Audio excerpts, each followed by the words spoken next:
Donald Trump just broke Gavin Newsom's political career on live TV, exposing a total disaster in front of 7 million viewers.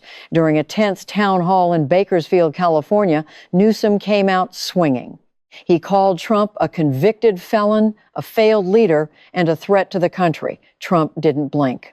He reached into a leather folder on his lap, pulled out a single sheet of paper, and looked straight into the lens. He said, "Governor, this is a Treasury Department audit showing that $20 billion vanished from California's unemployment system under your watch.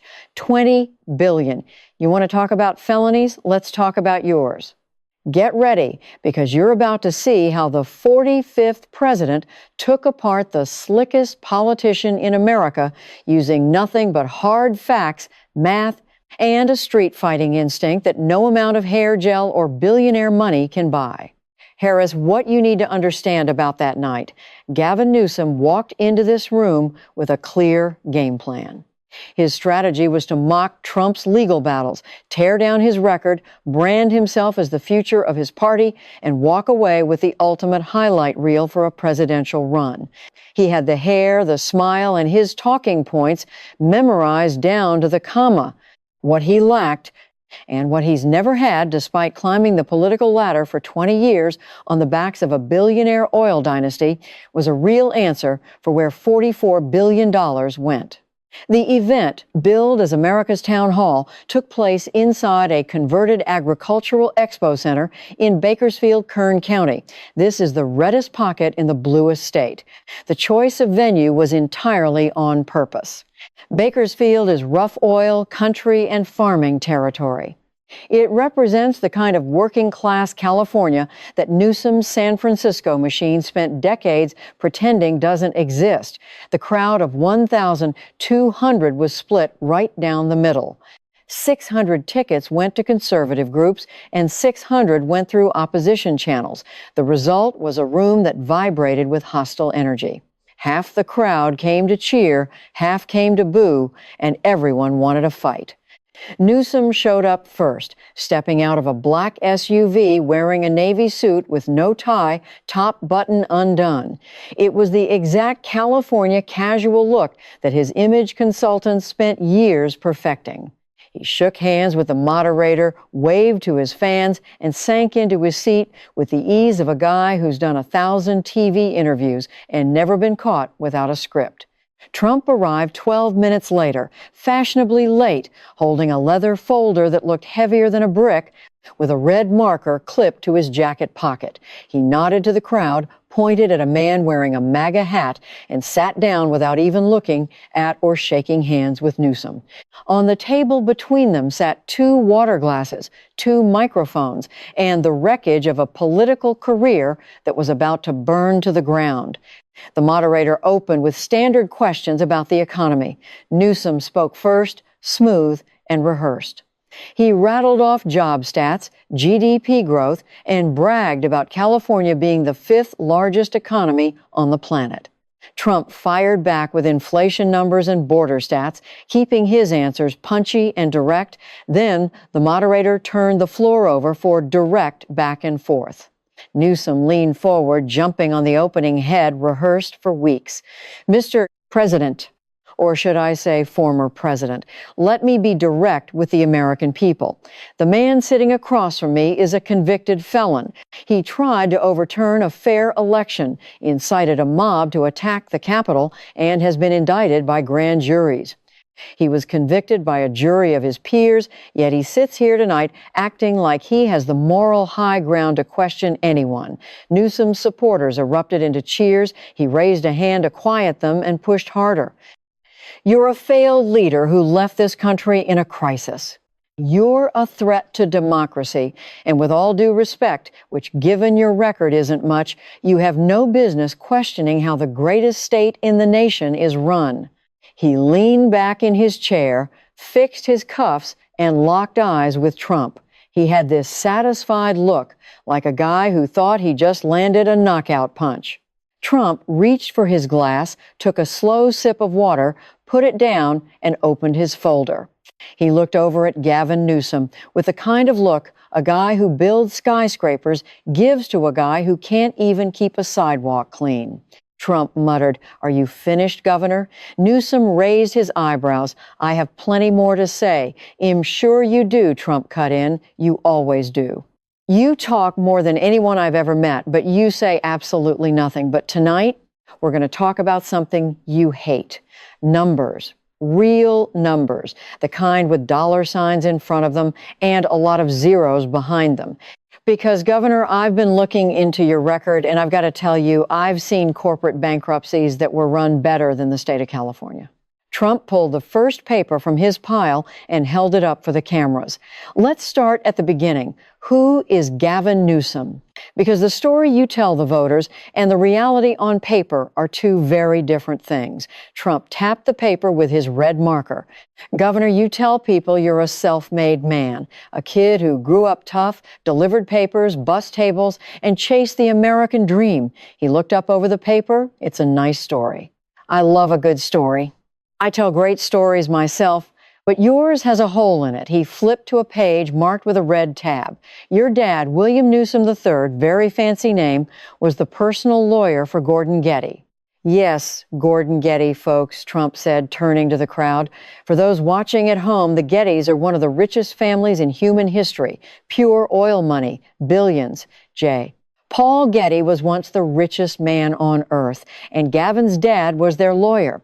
Not just a lawyer, their family fixer. Newsom shifted in his seat, a tiny movement, but the cameras caught it. His right hand dropped to his leg, fingers tapping a fast rhythm. The billionaire Gordon Getty said in an interview, and I have it right here, Trump said, holding up a printed article. He said, and I quote, "I think of Gavin as a son. A son. A billionaire oil tycoon looks at you like his own kid. He flew you and your sister on luxury trips to watch whales in Canada. He flew you to Kenya to see wild elephants. Kenya, when you were just a kid." Trump put the paper down and glared at Newsom. Governor, I grew up in Queens. You know what we watched in Queens? We watched the subway trains and traffic jams on the highway.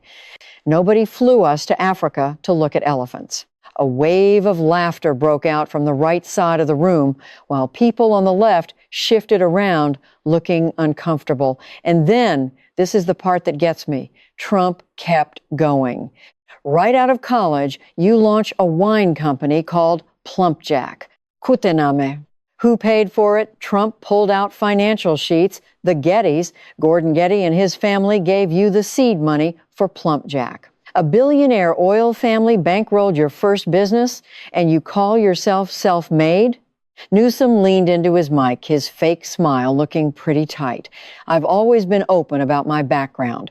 My book talks about this directly. I grew up with access and privilege, yes, but not with money. My mom worked multiple jobs just to access and privilege. Trump mocked, raising his voice. He turned back to the crowd. He says he didn't have money, but he had a direct line to billionaires. He had the privilege of being treated like a spoiled son by one of the richest guys in America, but he wants you to think he was broke. Trump threw his hands up. That's like saying you don't own a car, you just have a full-time driver. Come on, Governor. He pulled out another paper, a property listing. Plumpjack grew into a huge wine empire. Restaurants, wineries, hotels. And you know what? Good for you. I respect business. I built businesses my whole life, but I never pretended I did it from scratch. I told everyone my dad gave me a loan. I was honest about it. You wrote a whole book trying to make people think you were eating cheap mac and cheese while Gordon Getty was flying you around the world. Trump uncapped his red marker and wrote in big letters on a notepad facing the cameras, "Getty Boy." That's your real brand, Governor, not a man of the working class. You're a Getty Boy. A product of the richest family in California, packaged up and sold to voters who thought they were picking a guy who understood what it's like to struggle. Trump pointed at a woman in the fourth row. Ma'am, did a billionaire start your small business for you? No. Because you're actually self-made. He isn't. Newsom's fingers were still tapping, and his smile was totally gone on one side. He muttered, "Mr. President, my family connections don't change the work I've done for California." Oh, we're going to talk about the work you've done for California. Trump shot back, slamming the Getty folder shut. Believe me, we're going to lay it all out. I have 5 more folders right here. But I wanted to start with this one because everything that comes next makes perfect sense once you know where you came from. You're not a public servant, Governor. You're a product made by billionaires for billionaires dressed up in a nice suit with great hair. He tapped the closed folder. Now, let's talk about what you did to the state they gave you. Trump reached for the second folder, written across the front tab in thick red marker, French Laundry. The 6th of November, 2020, Trump started, dropping his voice. The virus is everywhere. Your state is on lockdown. Businesses are going under, restaurants are closed, schools are shut tight, and families aren't even allowed to get together for Thanksgiving. You told Californians, and I'm quoting you directly, do not mix with individuals outside your household. You ordered them to wear masks between bites of food. Between bites, he reached into the folder and pulled out a picture. The famous photo of Newsom at the French Laundry restaurant, sitting indoors, packed in tight with a dozen guests, no masks, no social distancing, just laughing it up. On that exact same night, you were inside the French Laundry, the priciest restaurant in California, $350 a plate, and that's before the wine. And at your restaurants, Governor, the wine sure isn't cheap. Trump held the picture right to the camera, 12 people, no masks, no distancing, indoors, shoulder to shoulder. And the guy sitting next to you, the head of the California Medical Association, the exact guy whose group wrote the health rules you were actively breaking, Newsom's hand shot up to his collar, pulling at it. It was a panicked reaction that the split screen caught and sent to 7 million homes. You know what really makes me mad, Trump said, raising his voice. When you got caught, you went on TV and said the dinner was outside. You lied. These photos, taken by someone eating 20 feet away, prove you were inside. The witness said your table was so loud that the staff had to close the glass doors. That's not outdoors, Governor. That's indoors with extra steps. Out in the crowd, a woman in the 5th row, a restaurant owner who lost her business during the lockdowns, was nodding so hard you could see it. The guy next to her sat with his arms crossed, staring at Newsom, looking straight up, furious. But here's the absolute worst part, Trump said, his voice dropping low. While you were eating $350 Wagyu beef with lobbyists, your own kids were in school, private school, in person, full classrooms, face-to-face with teachers. Meanwhile, 6 million California kids were stuck staring at a screen. Little kids, 5 and 6 years old, trying to learn how to read through a laptop. Parents were losing their minds. Depression went up. Suicide rates went up. Kids got heavy. These are kids who will never catch up in school. Studies show it, Governor. But your kids were sitting in a private classroom with a real teacher. Trump looked out at the audience, and when the news asked him about it, you know what he said? He looked right at the camera and said, "I am a Zoom parent." A Zoom parent. Trump shook his head. He lied straight to your face. His kids were in school. Your kids were stuck at home. And he tried to tell you he was in the exact same boat. Newsom's jaw tightened up. He leaned into his mic. I admitted the French Laundry dinner was a mistake. I said it was a bad mistake, and I owned it.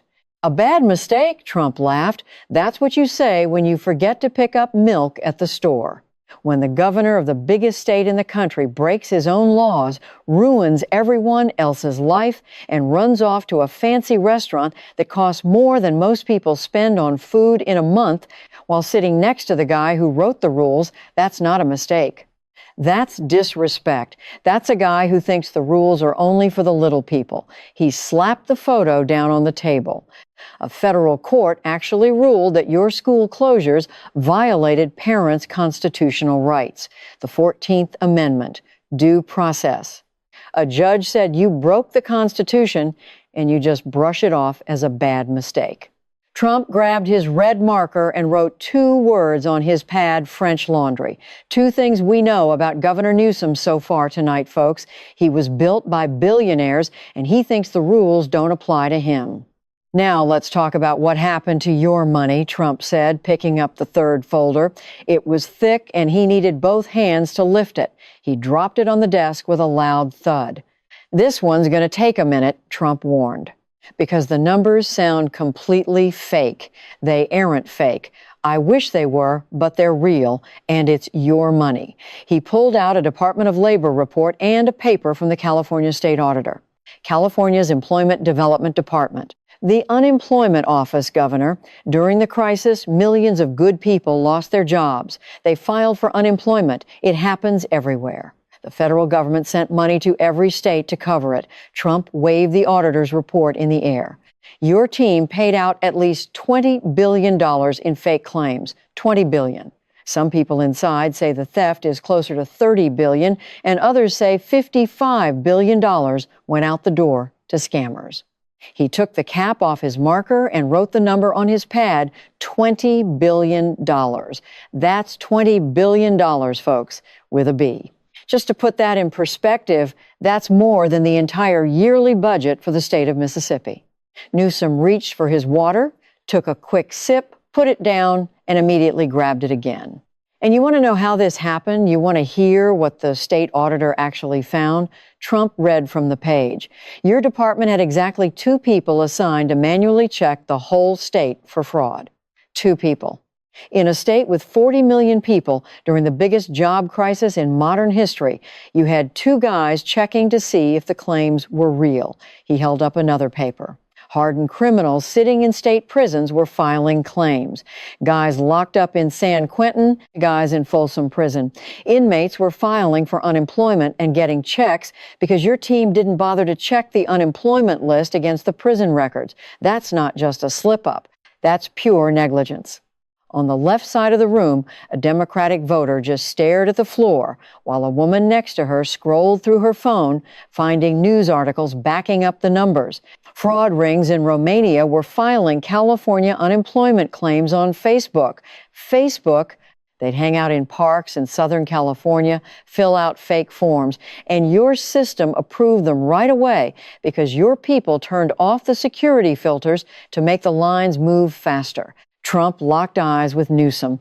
Governor, your labor secretary, the woman who ended up becoming Biden's labor secretary, made the call to just approve applications without checking. She turned off the security. She opened the vault door, walked away, and you let her.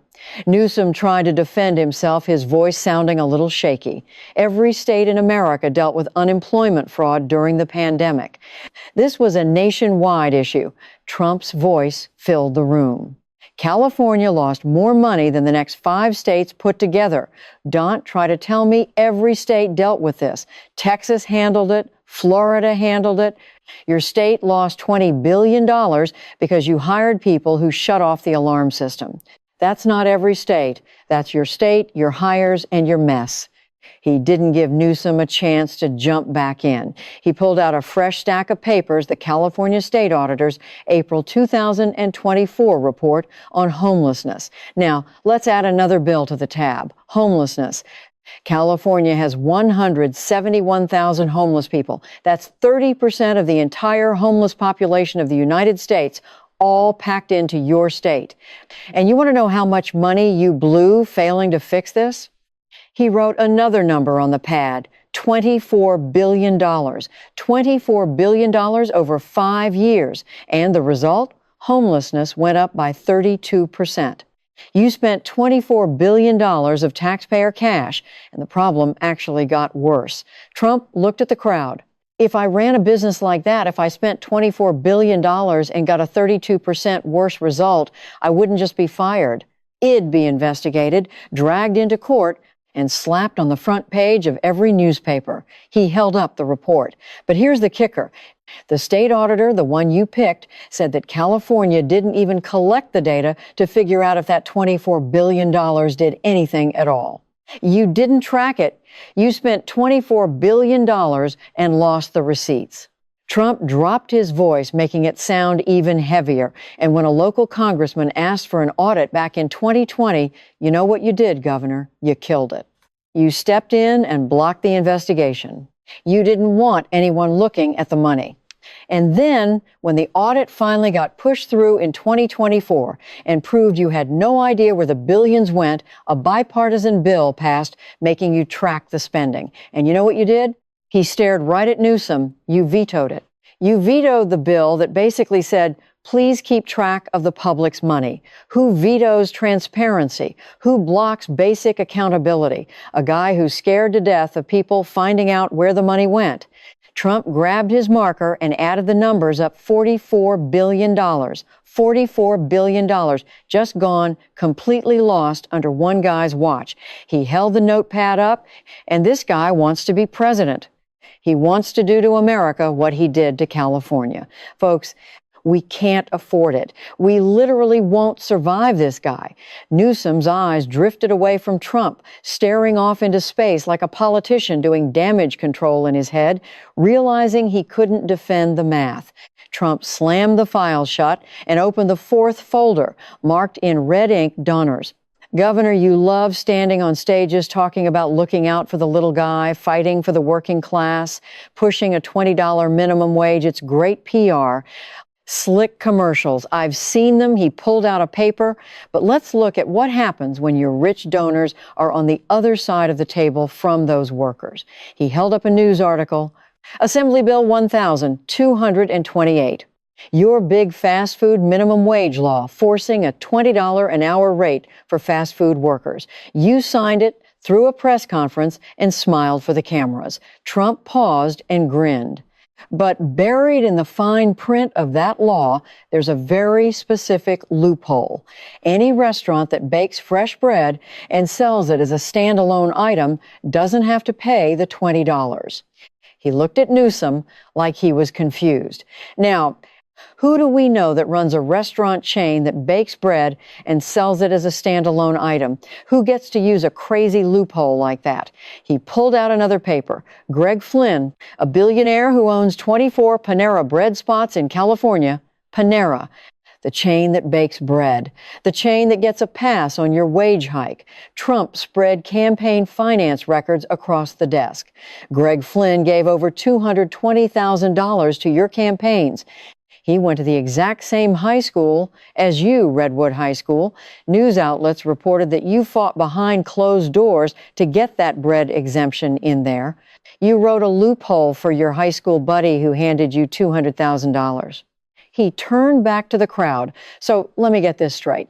You stand on a stage and tell fast food workers you're fighting for them. You tell them they deserve $20 an hour. And then you sneak a backdoor deal into the law so your donors' employees don't get the raise. His workers at Panera get $16 while everyone else gets $20 just because their boss paid you off and the other bosses didn't. Newsom turned his head just a bit, looking toward the shadows off stage. His communications director was standing in the dark, face lit by her phone, completely frozen. There wasn't a single text she could send to get him out of this.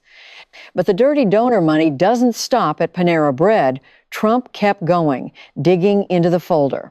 Let's talk about the criminals you hire to run your government. He pulled out a federal indictment, United States versus Dana Williamson, November 2025. Dana Williamson, your chief of staff. The most powerful person running your office from 2022 to 2024. The person you trusted with the entire operation of the state of California. Trump held the legal papers up. 23 federal criminal counts. Bank fraud, wire fraud, conspiracy, tax fraud, and lying to the FBI.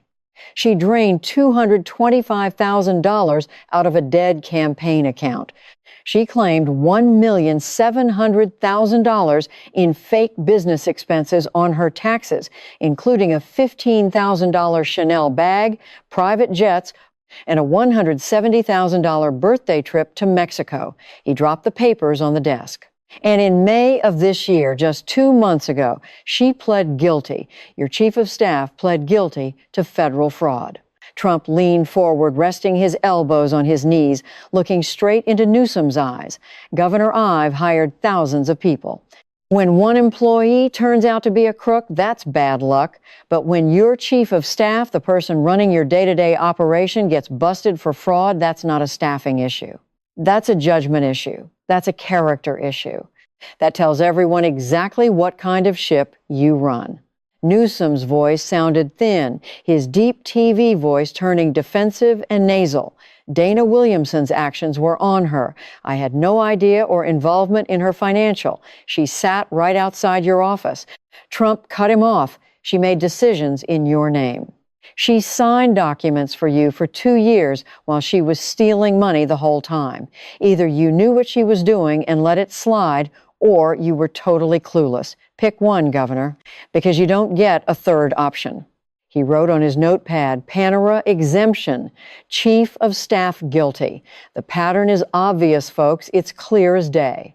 Billionaire donors get special treatment. Criminals run his front office. $44 billion disappears, and the guy in charge wants the keys to the White House. Trump shook his head.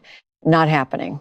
Trump pushed the fourth folder aside. He didn't open the fifth one right away. Instead, he leaned back, crossed his legs, and just stared at Newsom for a long second.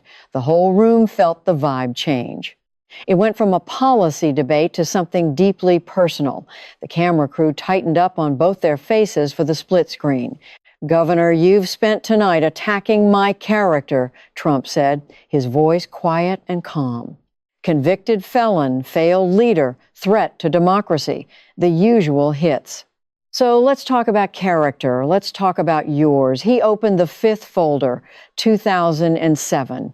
You were the mayor of San Francisco, 39 years old, the next big thing in politics. And you had a best friend named Alex Tork. Alex ran your campaigns, managed your career, and was basically the guy who built you. Trump pulled out an old newspaper clipping. Alex Tork's wife, Ruby Rippey, worked in your office. She was your appointments secretary. She worked for you, a direct subordinate. And you slept with her. With your best friend's wife, who also happened to be on your payroll, the room went dead silent. It wasn't a dramatic pause. It was the uncomfortable quiet of 1,200 people hearing a dirty secret said out loud. When Alex Tork found out, when his wife told him the truth, he went straight to you. His best friend, his boss, the guy he got elected, he confronted you, and you admitted it. He quit on the spot, lost his job, lost his marriage, and lost his best friend all in one afternoon. Trump put the clipping down softly. You threw a press conference and said, everything you've read is true, and I am deeply sorry. That was your statement. 12 words for ruining a man's life. Newsom didn't move an inch. The tapping stopped. The collar grabbing stopped. He just sat there looking like a wax figure melting in the sun. And then just last month, that same woman, Ruby Rippey, put out an essay in a national magazine 20 years later. She brought up something pretty interesting. Trump pulled out the printout. In your book, the one you put out this year, you wrote that it was a brief affair and that you immediately came clean to Alex Tork. You came clean. That's the story you told. He read from the paper, but Ruby says, in her own words, that she was the one who confessed to her husband, not you.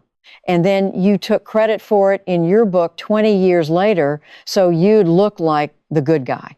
You're rewriting history just to save face. Trump glared at him. That's character, Governor. It's not what you do when the cameras are on. It's what you do when nobody's watching. You stabbed your best friend in the back, slept with someone who needed you for a paycheck, which is a massive abuse of power that would get any normal CEO fired on the spot. And 20 years later, you're still lying about it in a book to make a few bucks. Trump paused, grinning. By the way, your ex-wife, Kimberly Guilfoyle, she's with my son now. She's doing great. Much better, believe me. A wave of rough laughter broke the tension, some of it real, some of it nervous. In the front row, a guy wearing a veteran's hat shook his head, knowing exactly what kind of guy Newsom was, a smooth talker who smiles in your face while he picks your pocket. Newsom opened his mouth, closed it, and finally stuttered, That happened 20 years ago. I dealt with it. You dealt with it by lying in your book last year. Trump fired back. That's not dealing with it, Governor. That's keeping the lie going. He closed the folder. Character is what you do in the dark. You betrayed your best friend, used an employee, and changed the story to make yourself look good. You haven't changed. You just got better at hiding it. Trump picked up the last folder and held it up. Governor, I saved this one for last because it matters the most. Everything else, the Getty money, the French laundry, the $44 billion, the dirty donors, the affair, all of that just proves you're a bad leader. This folder is about people losing their lives. He opened it up. Inside were pictures, satellite shots, and fire department reports. January 2025, Los Angeles, the Palisades fire and the Eaton fire. 10,000 homes and buildings wiped out, entire neighborhoods just gone. Working families who lived there for 30, 40 years, losing everything they owned in a few hours. Pictures of burned toys, lost wedding rings, family dishes, all turned to dust. Trump held up a photo of a burned-out valley, showing nothing but ashes and brick chimneys standing like gravestones. And here's what people need to know.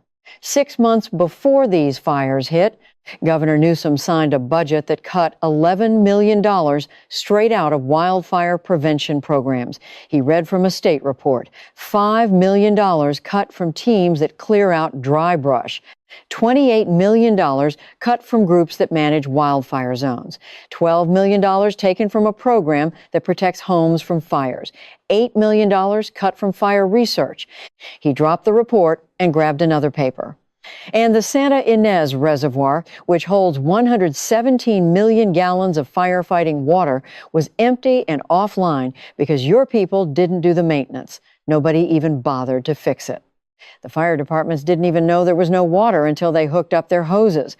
Newsom's jaw locked up tight, a muscle twitching in his cheek, cutting right through his TV makeup. And what were you spending our money on instead?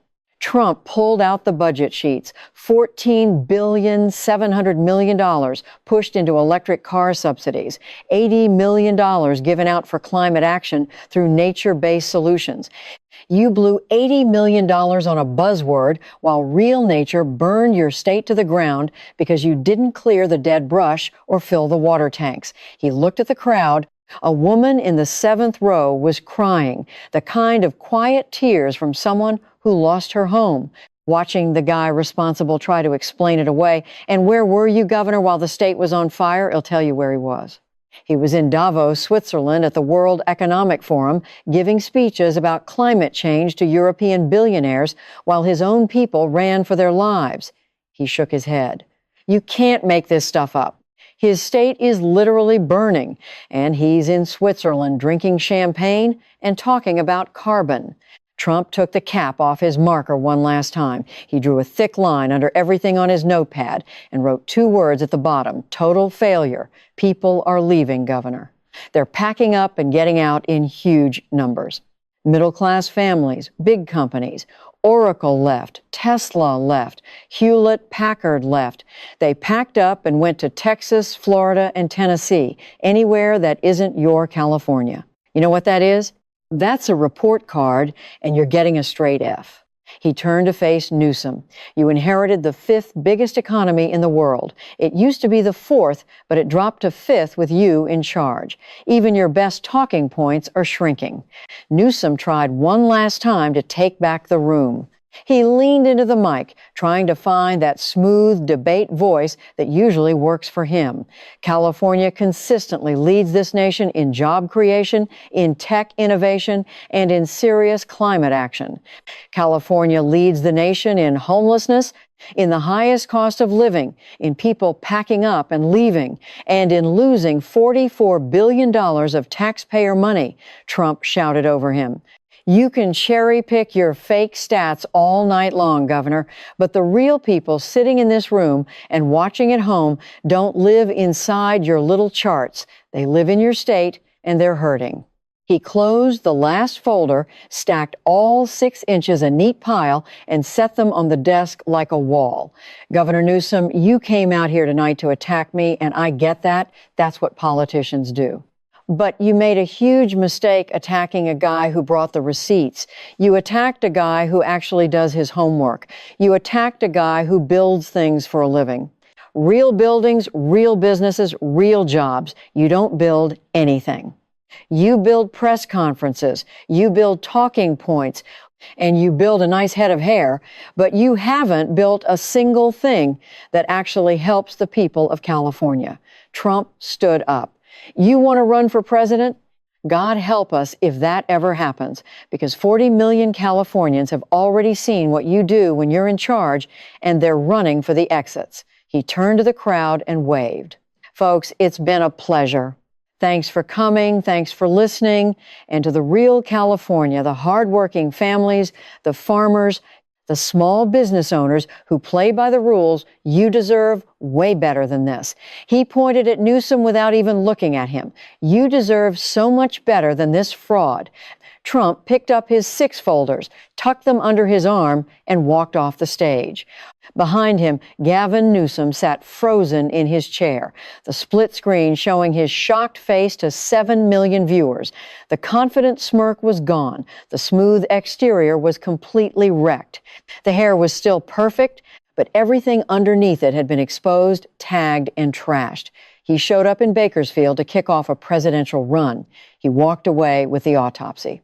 The debate clip hit the internet like a bomb going off. Within 1 hour, insulting nicknames for the governor were trending in all 50 states.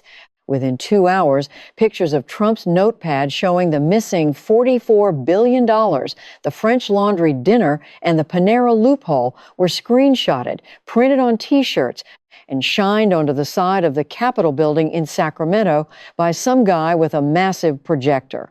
The $20 billion fraud clip became the most viral political video of the year. While conservative news played it nonstop, it was the mainstream reaction that really shook things up. A major national news anchor said in his post-debate breakdown, that was the most brutal use of public evidence in a live debate I've ever seen.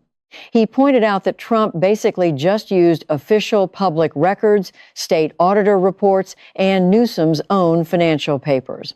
When a rival strategist tried to brush it off as Trump just being a bully, the co-anchor fired right back. He was literally reading from the state auditor's report. The state auditor is a guy Newsom appointed. That's not bullying. That's just grading the guy using his own homework. Even the friendly networks tried to defend Newsom, but they couldn't get past the math. The $20 billion in unemployment fraud, the $24 billion in untracked homeless spending, and the vetoed transparency bill were impossible to spin. A late-night host admitted, looking pretty uncomfortable, that the governor vetoing the oversight bill right after the bad audit was a terrible look, to say the least. The poll numbers that came out next were a disaster. Newsom's approval rating inside California tanked by 11 points in just 2 weeks, dropping from 49% down to 38%. Among independent voters, he dropped a massive 17 points.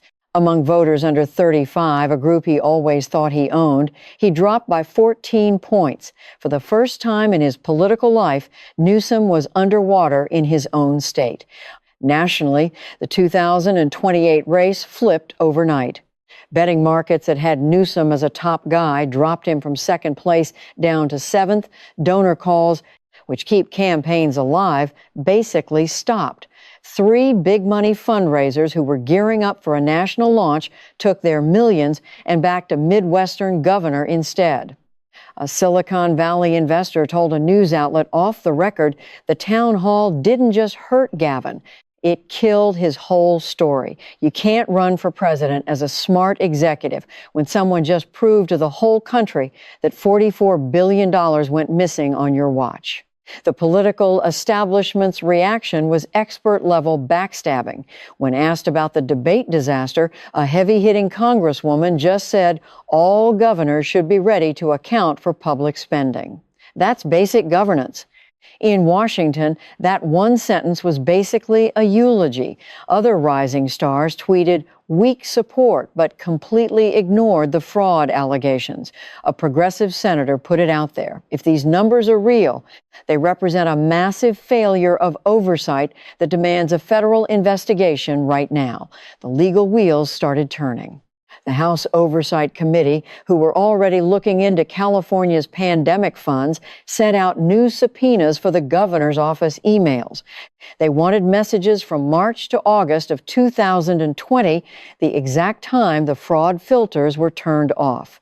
The Department of Justice widened its investigation into his former chief of staff to look at state financial deals, a clear sign they were moving up the ladder.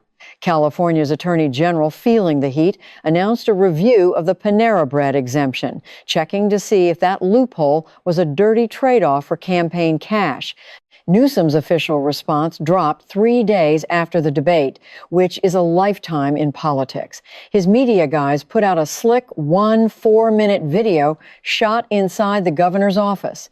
Newsom sat behind his desk in a dark suit, hair perfect, voice steady. He called the town hall a reality TV setup meant to get viral clips instead of real answers. He bragged about California's GDP, the tech industry, and climate goals, saying the unemployment fraud was a national issue that was just being used for cheap theater. He claimed the homelessness audit just proved they needed better tracking, which they were supposedly fixing. The video looked great and sounded professional. It would have worked perfectly 2 weeks ago, but Trump had completely changed the narrative. Every time Newsom said California leads the nation, people just heard Trump's voice adding in homelessness, in cost of living, and in people leaving. Every time he promised accountability, people remembered the transparency bill he vetoed. Every time he talked about transparency, they remembered the audit he tried to kill. His response video got 4 million views, while Trump's debate clips racked up 93 million views everywhere online. Back in Bakersfield, a bit after the town hall ended, a Vietnamese restaurant owner named Tran Minh stood behind his counter, watching the debate clips on his phone.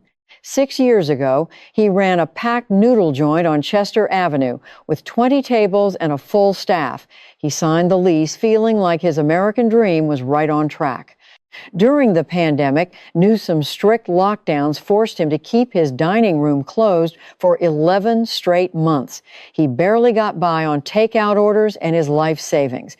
When the loans dried up and his landlord wanted the rent, he had to shut down, losing it all. The kitchen gear, the deposit, and the hand-painted sign his daughter made for opening day were all gone. He eventually managed to scrape together a smaller version of his dream, a tiny spot with just 6 tables instead of 20, a block away from his old place. He was still paying off the debt from the first restaurant going under, a weight he'd be carrying for a long time. He watched the screen as Trump held up the French Laundry picture. He heard Trump say $350 a plate. He watched Newsom nervously pull at his collar. The restaurant owner turned his phone off, put it face down on the counter, and walked back into the kitchen. The dinner rush was starting. He had broth to check, basil to chop, and a room to run. It was the 6-table version of a 2-0-table dream, run by a guy who learned the hard way exactly what elite rules cost normal people. He looked over at his wife, who was folding napkins up front. He muttered, "Someone finally said it." She nodded without looking up. Shed heard it all before, talking late at night at their kitchen table, trying to figure out how to pay bills they couldn't afford. She didn't need to watch a debate to know what was going on. She lived it. "Now go check the broth," she said quietly. "Table 2 is waiting." Gavin Newsom's political problems are just getting started. The oversight subpoenas are flying. The Attorney General review is happening. The DOJ investigation is getting bigger. His rich donors are running for the hills. And the presidential run that was supposed to kick off in Bakersfield just blew up on the launch pad. God bless the small business owners who fought to come back after the lockdowns. God bless the families who lost their homes in fires that shouldn't have happened. And God bless every person who played by the rules while the guy at the top was eating Wagyu beef at the French Laundry and writing sweet deals for his rich buddies. He showed up to launch a campaign, and he left with a wrecked record that no amount of hair gel can hide. Like they say, you just can't con a real contractor, and you definitely can't con a builder who brought his own blueprints.